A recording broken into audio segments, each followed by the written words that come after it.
Welcome to History Uncovered, where we delve into the stories and events that have shaped our world. If you're a fan of history, be sure to hit that subscribe button below. We release new videos every day, so you'll always have something new to discover. By subscribing, you'll be the first to know when our latest episodes are released, and you'll be supporting us in our mission to bring fascinating stories from the past to a wider audience.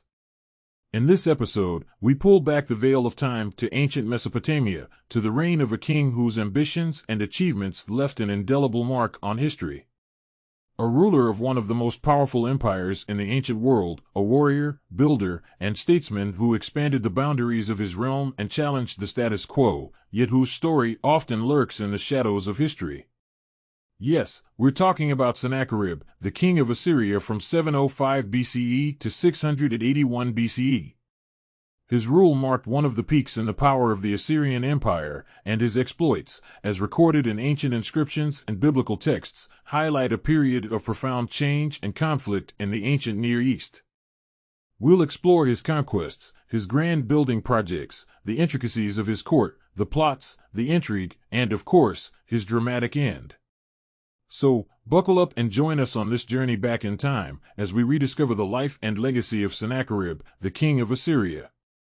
Sennacherib, king of Assyria and Babylon, was the son of the powerful Neo-Assyrian king Sargon II, who ruled from 722 to 705 BC. Yet, the identity of Sennacherib's mother is veiled in mystery. For a long time, historians believed Sennacherib was the son of Sargon's wife, Athaliah. However, this theory seems increasingly unlikely. Athaliah, whose grave was unearthed at Nimrud in the 1980s, appears to have been around 35 years old at the time of her death, which complicates the timeline of Sennacherib's birth. Assyriologist Josette Elaï suggests a more probable candidate for Sennacherib's mother was Arda-Mulissu, another wife of Sargon. A recently interpreted stele from Assur, once the Assyrian capital, explicitly refers to Arda-Mulissu as Sennacherib's mother. Sennacherib was likely born around 745 BC in the city of Nimrud. He would have spent his youth in the royal palace there if Sargon indeed was the son of the earlier king Tiglath-Pileser III, and not a non-dynastic usurper. Even after ascending to the throne, Sargon continued to reside in Nimrud until 710 BC, when he relocated to Babylon, and later to his newly established capital, Dur-Sharrukin, in 706 BC. Meanwhile, Sennacherib, serving as the crown prince and heir apparent, had left Nimrud to reside at Nineveh, a tradition held by Assyrian crown princes since Tiglath-Pileser's reign. Along with owning an estate at Tarbisu, Sennacherib likely received an education under the royal educator, Huni. His schooling probably included learning arithmetic and how to read and write in both Sumerian and Akkadian. While some of Sennacherib's older siblings passed away before his birth, records show he had several younger brothers and at least one sister, Ahadabisha, who was married off to Ambaris, the king of Tabal.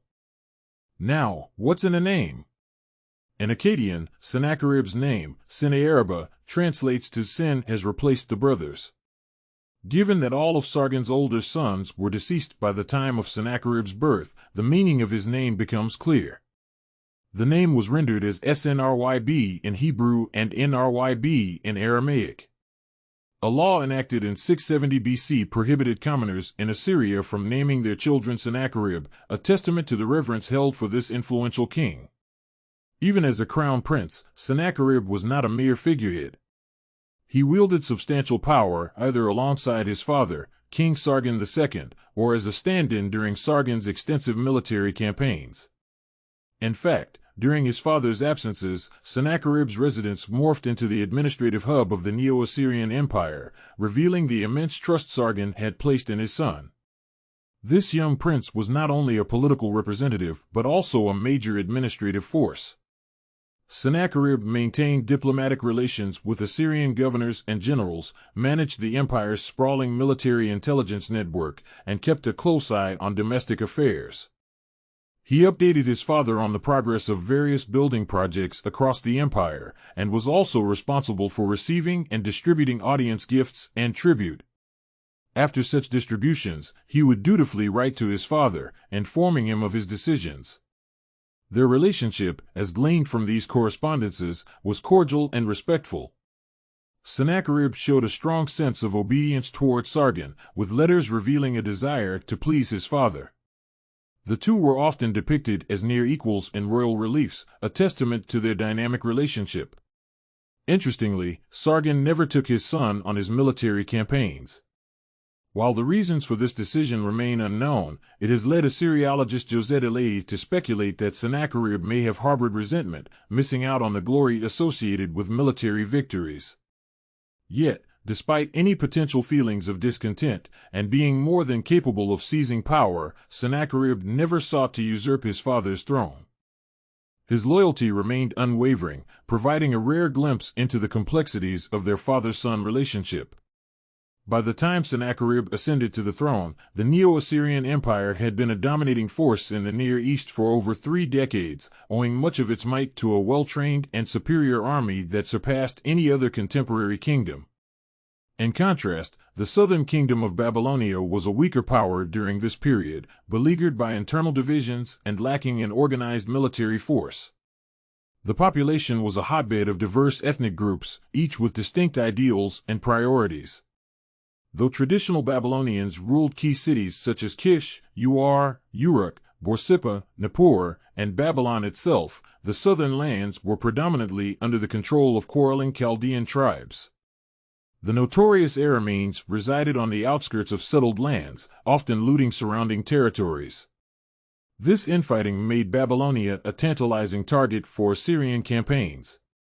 A power struggle between the two kingdoms traced back to the rise of the Middle Assyrian Empire in the 14th century BC, with Assyria increasingly gaining the upper hand in the 8th century BC. This dominance culminated in the conquest of Babylon by the Assyrian king Tiglath-Pileser III in 729 BC.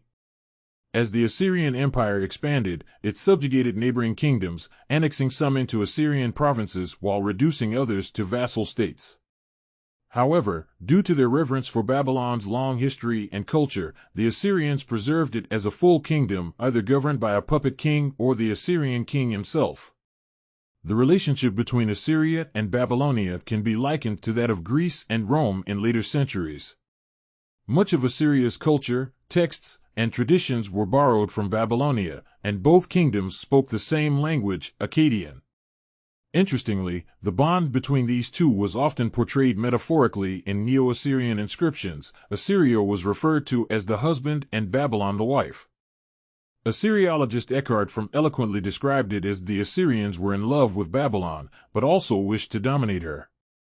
Despite its veneration as the cradle of civilization, Babylon was expected to remain politically submissive, a role that the Babylonian bride persistently refused to accept. In 705 BC, Sennacherib's father, Sargon, led an ill-fated military campaign against King Girti of Tabal in central Anatolia. The endeavor ended in disaster, with the Assyrian army defeated and Sargon killed in action, his corpse seized by the Anatolians.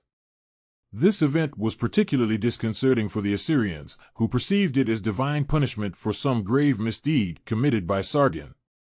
The harsh afterlife envisioned for unburied warriors in Mesopotamian mythology amplified the tragedy. Following his father's demise, Sennacherib, then approximately 35 years old, ascended to the throne in August 705 BC. Thanks to his extended tenure as crown prince, he was well versed in ruling the empire. However, his response to his father's fate was one of clear dissociation. Sennacherib, according to Fromm, exhibited almost complete denial, and felt unable to acknowledge and mentally deal with what had happened to Sargon. One of his first actions as king was to abandon Dur-Sharrukin, his father's grand new capital city, and move the capital to Nineveh. He also prioritized the reconstruction of a temple dedicated to the god Nergal, associated with death, disaster, and war, at the city of Tarbisu.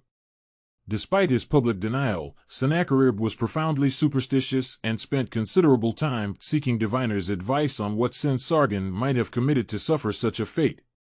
He particularly pondered whether his father had offended Babylon's gods by assuming control of the city. A text, likely written posthumously, suggests Sennacherib declared he was investigating the sin committed by his father. In 704 BC, a minor campaign, noticeably absent in Sennacherib's later historical accounts, was launched against Girti in Table in revenge for Sargon.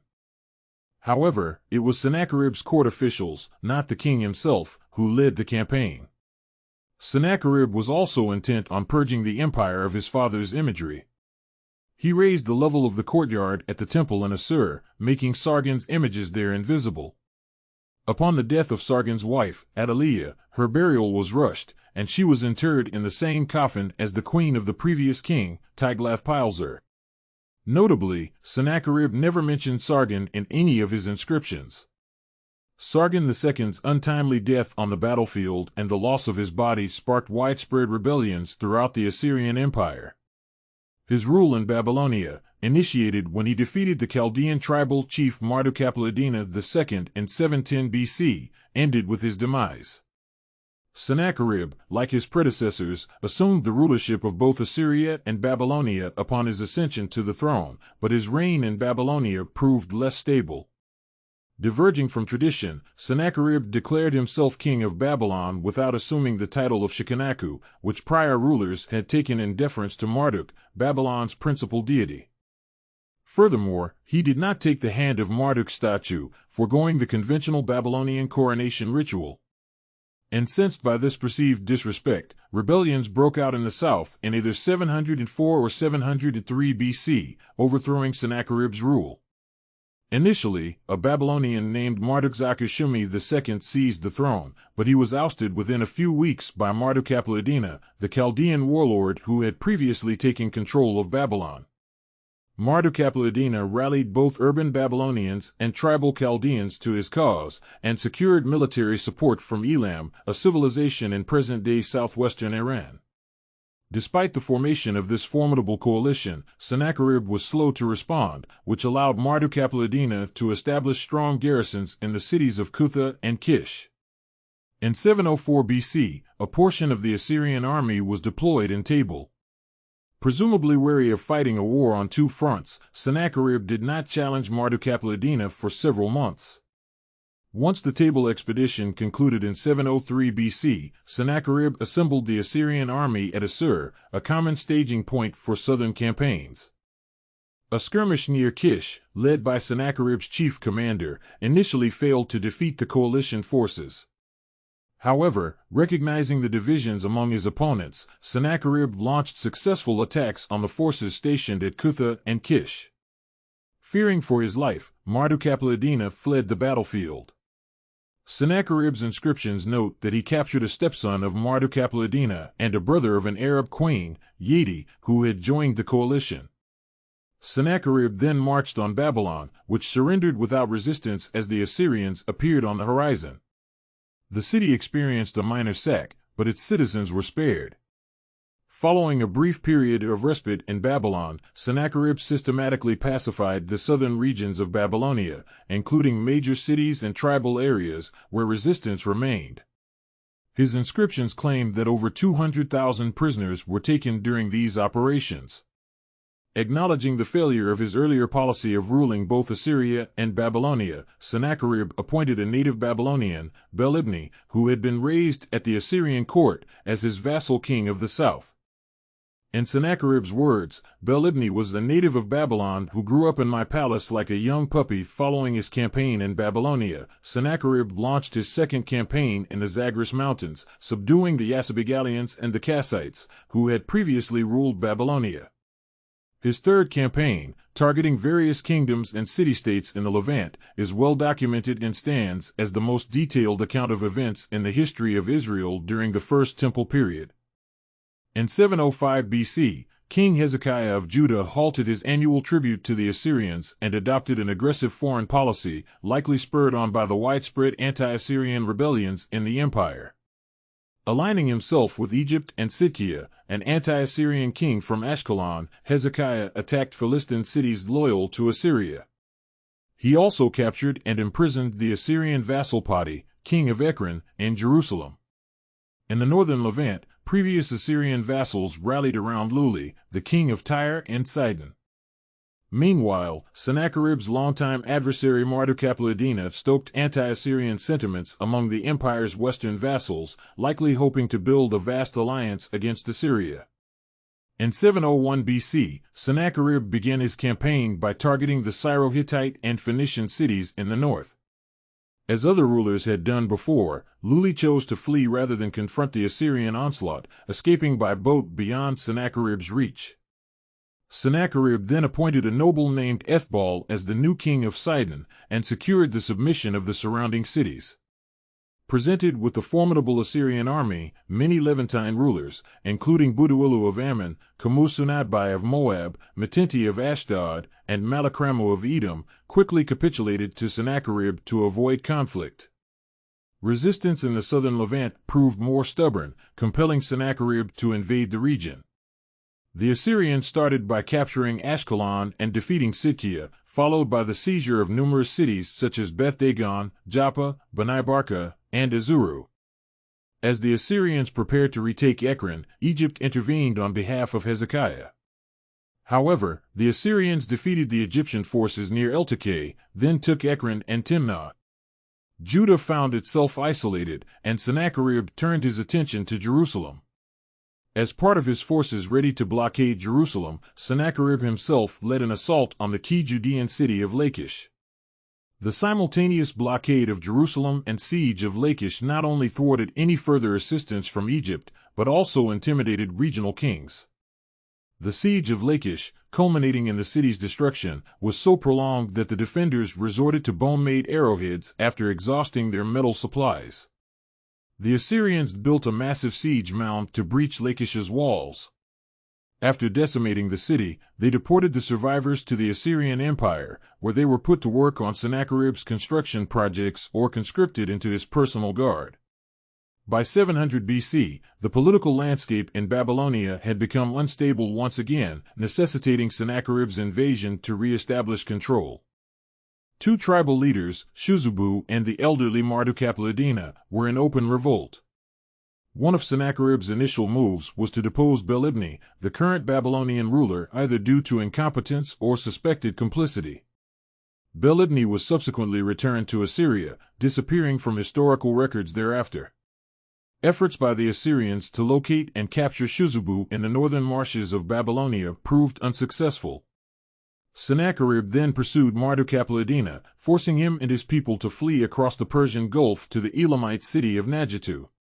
Following this victory, Sennacherib appointed his son Ashur-nadin-shumi as the vassal king of Babylon in an attempt to more effectively govern the region. Ashur-nadin-shumi held the title of Maru-Restu, meaning either preeminent son or firstborn son, suggesting that he was being groomed to succeed Sennacherib as the king of Assyria. If interpreted as preeminent, the title would likely apply only to the crown prince, and if firstborn, it similarly indicates heir apparent status. Generally, the Assyrians followed the principle of primogeniture, with the oldest son inheriting the throne. Further evidence of Ashur-nadin-shumi's position as crown prince includes Sennacherib's construction of a palace for him in the city of Assur, a gesture he later extended to the future crown prince Esarhaddon. As an Assyrian king of Babylon, Ashur-nadin-shumi's role was politically significant and precarious, offering him valuable experience as the projected heir to the entire Neo-Assyrian Empire. In the subsequent years, Babylonia remained relatively calm, with no significant activities documented. During this period, Sennacherib focused his military efforts elsewhere. His fifth campaign in 699 BC comprised a series of raids on the villages around Mount Judi, situated northeast of Nineveh. Sennacherib's generals also spearheaded smaller campaigns without the king's presence, such as a 698 BC expedition against Keruah, a rebellious Assyrian governor in Cilicia, and a 695 BC campaign against the city of Togarmah. In 694 BC, Sennacherib invaded Elam with the explicit objective of expelling Marduk-apla-iddina and the other Chaldean refugees. As Sennacherib planned his assault on Elam, he assembled two large fleets on the Euphrates and Tigris rivers. The Tigris fleet was utilized to transport the Assyrian army to the city of Opis, after which the ships were transported overland to a canal that linked with the Euphrates. The fleets then combined and proceeded down to the Persian Gulf. However, a storm flooded the Assyrian camp at the head of the Gulf, forcing the soldiers to seek refuge on their ships. They eventually crossed the Persian Gulf, a journey described in Sennacherib's inscriptions as challenging, necessitating repeated sacrifices to Ea, the god of the deep. Upon landing on the Elamite coast, the Assyrians pursued and attacked the Chaldean refugees, a maneuver that both Babylonian and Assyrian sources report as successful for the Assyrians. Sennacherib described the campaign as a great victory, mentioning several cities his army captured and sacked. Although he finally had his revenge on Marduk-apla-iddina, Sennacherib's nemesis had died of natural causes before the Assyrians arrived in Elam.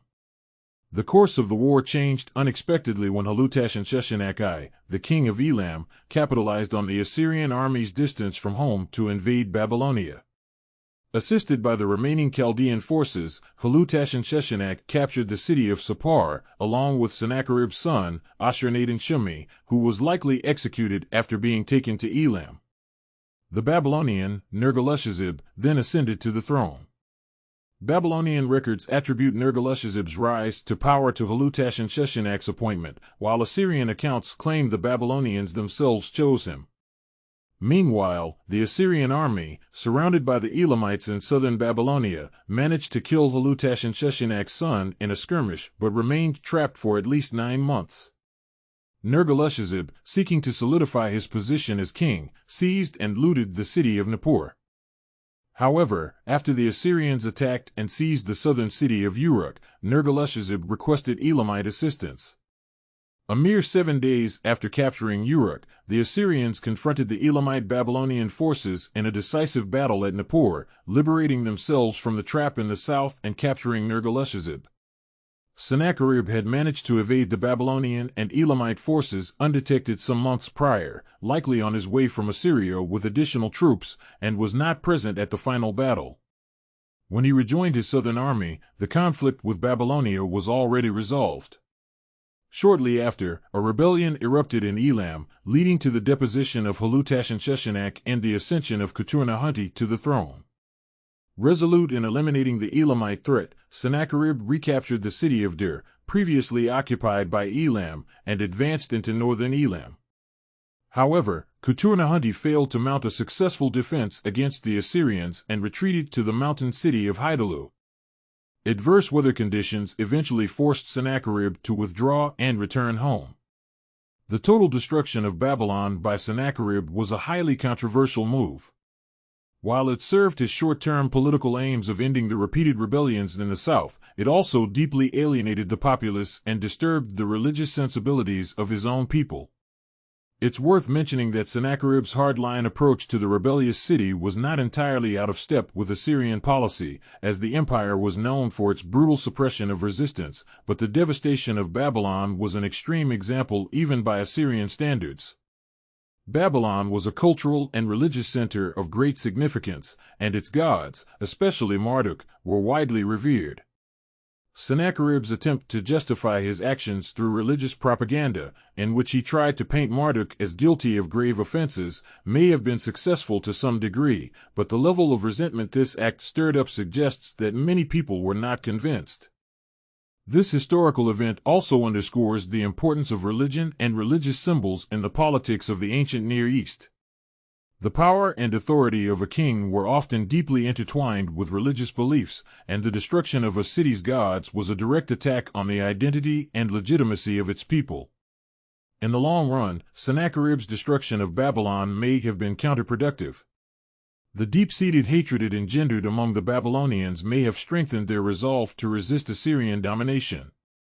Sennacherib's successors eventually reversed his policy and attempted to restore Babylon, recognizing its cultural significance and the strategic importance of maintaining good relations with its inhabitants.